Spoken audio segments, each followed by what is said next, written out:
अस्सलाम वालेकुम, welcome to my another vlogs. I hope आप सब लोग ठीक होंगे और इस गर्मियों को भी इंजॉय कर रहे होंगे। इंजॉयमेंट का बस यही तरीका है कि समर वेकेशंस जो हैं वो इंजॉय की जाएं, बच्चों के साथ चिट चैट हल्ला गुल्ला और आउटिंग की जाए और मौसमी फल जो हैं हमारे समर के मज़े वाले फ्रूट, मज़ेदार किस्म के, उनको इंजॉय किया जाए। आम ऐसा फल है जिसके साथ हम कई सारी डिशेस और कई सारी रेसिपीज़ और कई सारी स्मूदीज़ ट्राई कर सकते हैं। इसके अलावा वाटरमेलन, इसके साथ भी आप बहुत छेड़छाड़ करके कई सारी रेसिपीज़ तैयार कर सकते हैं। मेरे लिए तो जी जो दो फेवरेट फ्रूट्स हैं मेरे, वो हैं समर सीज़न के ही, यानी मैंगोज़ एंड वाटरमेलन, और मुझे और मेरे बच्चों को ये दोनों फ्रूट्स बहुत पसंद हैं। यूँ तो गर्मियाँ बहुत जानलेवा होती हैं समर्स में। अगर आपके पास एसी नहीं है या आपके पास कोई प्रॉपर ऐसी वेंटिलेशन नहीं है घर में जहाँ पे आपको ताज़ा हवा का झोंका मिल सके, तो वाकई गर्मियाँ तो बहुत अनबेरेबल हो जाती हैं। लेकिन इनमें इन सीज़न में जो है बहुत मज़े मज़े के फ्रूट्स और वेजिटेबल्स भी आते हैं, जैसे अरवी और करेले। ये ऐसे वेजिटेबल्स हैं जो हमें समर सीज़न में देखने को मिलते हैं और यकीन जाने इनकी रेसिपीज़ भी कई तरह से बनाई जाती हैं और खाई जाती हैं, और मुझे तो ये बहुत पसंद है। यहाँ आज मैं बना रही हूँ करेले, और बहुत ही ईज़ी वे में बनाऊँगी। और इसको बनाने के लिए एक तो नॉर्मल और कॉमन तरीका ये है कि आप इसको बारीक बारीक काट के आलू के साथ, प्याज और मसालों के साथ फ्राई कर लेते हैं। और कई जगह पर लोग ये भी करते हैं कि करेलों को बहुत बारीक बारीक काटते हैं और उसको डीप फ्राई करके और एज आ स्नैक के तौर पर, यानी स्नैक्स चिप्स टाइप जो होते हैं ना, उस तरह के बना के दाल चावल के साथ भी इंजॉय करते हैं। लेकिन मैं यहाँ पर जो बनाती हूँ करेले, वो तो मैं बहुत डिफरेंट तरीके से बना रही हूँ। लेकिन ये वाली जो रेसिपी बहुत ही ईजी है, यानी इसको बनाने के लिए बहुत ज़्यादा मेहनत नहीं है। बस आपने इसको छीलना है, इसके बीज निकाल लेने हैं और बीज को हम कर देंगे रिमूव।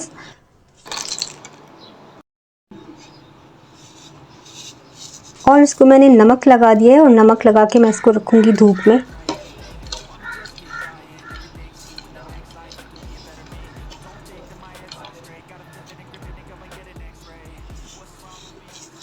नमक लगाकर धूप में रखने से ये होता है कि ये बहुत जल्दी सॉफ़्ट होना शुरू हो जाते हैं और इसमें से वाटर रिलीज़ होना शुरू होता है, और वो सारा जो बिटर वाटर होता है उससे करेले की कड़वाहट जो है वो निकल जाती है जब हम इसे वॉश करते हैं। तभी हम इसको थोड़ी देर के लिए धूप में रखेंगे और तकरीबन आधे घंटे के बाद मैं इसे यहाँ से उठाकर इसका सारा पानी निचोड़ के इसे वॉश कर लूँगी।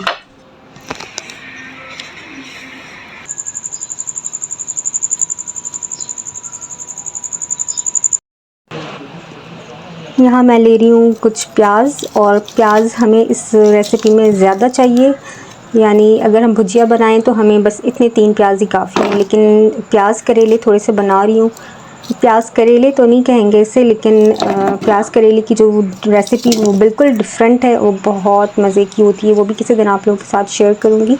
और यहाँ पर मेरे प्लांट्स बिल्कुल ड्राई हो चुके हैं क्योंकि 3 दिन से इसे पानी नहीं मिला। हमारे घर पर आता है जी वाटर टैंकर, और आजकल वाटर टैंकर की बड़ी शॉर्टेज चल रही है, तो जिसकी वजह से अभी पानी अवेलेबल नहीं था। तो बहुत संभाल के हमने पानी को खर्च किया है और अभी पौधों में पानी नहीं दिया, बहुत कम वाटरिंग की है प्लांट्स में। लेकिन इंशाल्लाह अब टैंकर आ चुका है तो इसको भी वाटरिंग हमने करना है। अच्छा, यहाँ पे मैं प्याज को जो है पील ऑफ करके और इसके स्लाइसेस कट कर लूँगी।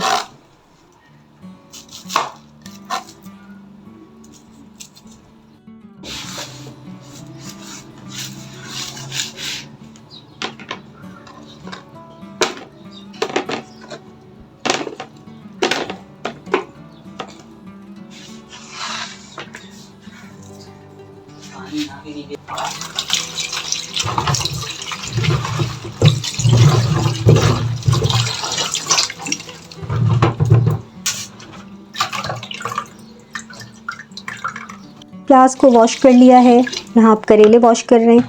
तो करेलों को वॉश करने का तरीका ये है कि सबसे पहले तो धूप से जब हम उठा कर लाएंगे तो अच्छी तरह से निचोड़ के उसका सारा कड़वा पानी निकाल देंगे। उसके बाद उसे 2 या 3 4 पानी से हम अच्छी तरह से धोएंगे, और धोने के बाद लास्ट में जो है इस तरह से हाथों से दबा दबा के सारा पानी इसका हमें निकाल कर बिल्कुल खुश्क करेले कर लेने हैं और इसको अलग बर्तन में रख लेना है थोड़ी देर के लिए। और उसके बाद फिर हम आगे का प्रोसीजर करेंगे, यानी करेलों को कुक करेंगे।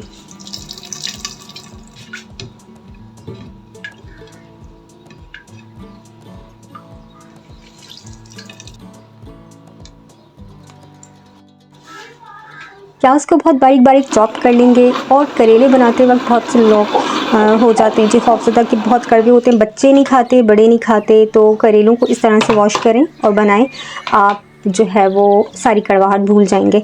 और करेलों का अपना ही एक जायका होता है, एक मज़ा होता है। बहुत कम लोगों का टेस्ट बड अलाउ करता है इस टेस्ट को एंजॉय करने को, क्योंकि ज़्यादातर लोगों को जो है वो हल्का से भी अगर बिटरनेस आती है ना तो कहते हैं कि नहीं जी बहुत कड़वे हैं और हम तो खा ही नहीं सकते। तो ऐसा बिल्कुल भी नहीं है। हर वेजिटेबल की अपनी न्यूट्रिशन होती है और उसकी वैल्यू को आपको ज़रूर समझना चाहिए। और सीज़नल फ्रूट्स और सीज़नल वेजिटेबल्स हमें ज़रूर यूज़ करनी चाहिए। यहाँ पे मैं बना रही हूँ प्याज वाले लच्छेदार पराठे, और इसके लिए मैंने यहाँ पे प्याज, हरी मिर्च, हरा धनिया और इसमें जितने भी बेसिक स्पाइसेस होते हैं वो मैंने ऐड किए हैं। साथ मैंने अचार का जो मसाला होता है, होममेड अचार है मेरा, इसकी रेसिपी अचार की भी मेरे वीडियोस में आपको मिल जाएगी।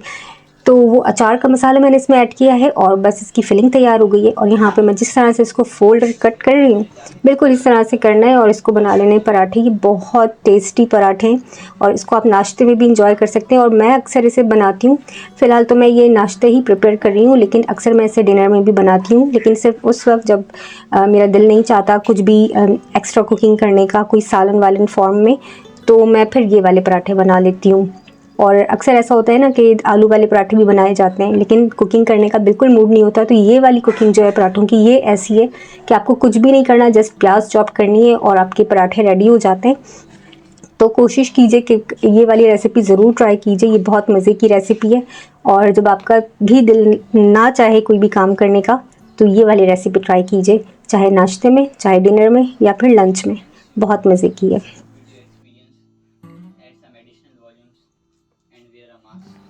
अब आगे आ रही है जी समर वेकेशंस, और बस चंद दिन ही रह गए हैं समर वेकेशंस में। यही कोई 4-5 दिन बाकी है इस मंथ को ख़त्म होने में, लेकिन मेरे बच्चों के समर वेकेशंस हो चुके हैं। आई थिंक गर्मियों की वजह से, क्योंकि हीट वेव जो है वो इस कदर ज़ोरों पर है कि स्कूल्स ने छुट्टी दे दी है। आई थिंक बहुत सारे स्कूल्स में समर वेकेशन स्टार्ट हो चुकी हैं और अब मेरे बच्चे घर पर हैं, तो अब मुझे जो है ज़ाहिर है एक्स्ट्रा कुकिंग भी करनी है, क्योंकि शाम का वक्त ऐसा होता है, समर डेज़ जो है वो काफ़ी लॉन्ग होते हैं। तो कुछ ना कुछ मंचिंग के लिए चाहिए होता है बच्चों को। तो ज़रूर आप भी ये ट्राई किया करें कि कोई ऐसी चीज़ बना के रखा करें, स्नैक्स वगैरह जो बच्चों को शाम में दे सकें। और मैं भी आप लोगों के साथ काफ़ी सारी रेसिपीज़ शेयर करूँगी। मेरी कोशिश होती है कि मैं बहुत ज़्यादा इजी वे में आप लोगों के साथ कुकिंग शेयर करूँ और डिफरेंट रेसिपीज़ शेयर करूँ और बहुत सारी कॉमन रेसिपीज़ भी लाजमी शेयर करूँ, क्योंकि हम कॉमन रेसिपीज़ को बिल्कुल भी इग्नोर नहीं कर सकते। ये हमारी रोज़मर्रा ज़िंदगी का हिस्सा होते हैं। और ऐसा नहीं है कि जितने भी ब्लॉगर्स होते हैं वो कुकिंग ब्लॉगिंग करते हैं तो रोज़ाना उनके घर में कोई न्यू डिशेज़ ही बनती होंगी, ऐसा हरगिज़ भी नहीं है। सामने ये कौन आया दिल में, अरे गए हम पागल। शाम हो चुकी है और अब मैं बनाने लगी हूँ जी करेले। और यहाँ पे मैंने ऑयल गरम करके इसमें सारी प्याज ऐड कर दिए। और अगर आप चाहें तो इस स्टेज पर कुछ बघार भी ऐड कर सकते हैं, जैसे कि राई दाने, ज़ीरा और साथ मेथी दाना और तेज़पात, ये भी ऐड करके इसके बाद आप प्याज को फ्राई कर सकते हैं। लेकिन मैंने यहाँ पे कोई भी एक्स्ट्रा बघार ऐड नहीं किया है, जस्ट मैंने प्याज सौते किए और प्याज सौते करने के बाद मैं करेले ऐड कर दूँगी। और करेले ऐड करने के बाद इसको मैंने थोड़ी देर के लिए फ्राई करना है, इतना फ्राई कि बस प्याज का आप कलर देखिए, बस जैसे वाइट वाइट ही रहना चाहिए, लेकिन ट्रांसलूसेंट कलर में जब ये आ जाए तो फिर हमने इसमें करेले ऐड करने। और करेले और प्याज दोनों साथ साथ ही फ्राई होते जाएंगे। यानी प्याज को अगर आपने बहुत ज़्यादा ब्राउन करना है तो फिर ये होगा कि करेले फ्राई होते होते प्याज बिल्कुल जल जाएगी।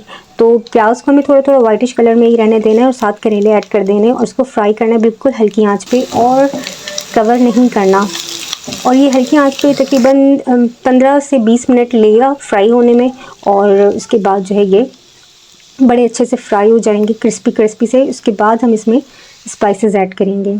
यहाँ पे मैं तैयारी कर रही हूँ जी आटा गूंदने की, क्योंकि ज़ाहिर है करेलों के साथ रोटियाँ भी बननी हैं, तो आटा गूंद के रख दूँगी। तकरीबन मैं रोटियाँ बनाने से आधे घंटे पहले आटा गूंद के रखती हूँ, ताकि उसमें अच्छा सा ग्लूटेन एक्टिवेट हो जाए और फिर रोटियाँ बनती हैं आपकी बहुत फ्लफ़ी, मज़ेदार, फूली फूली सी।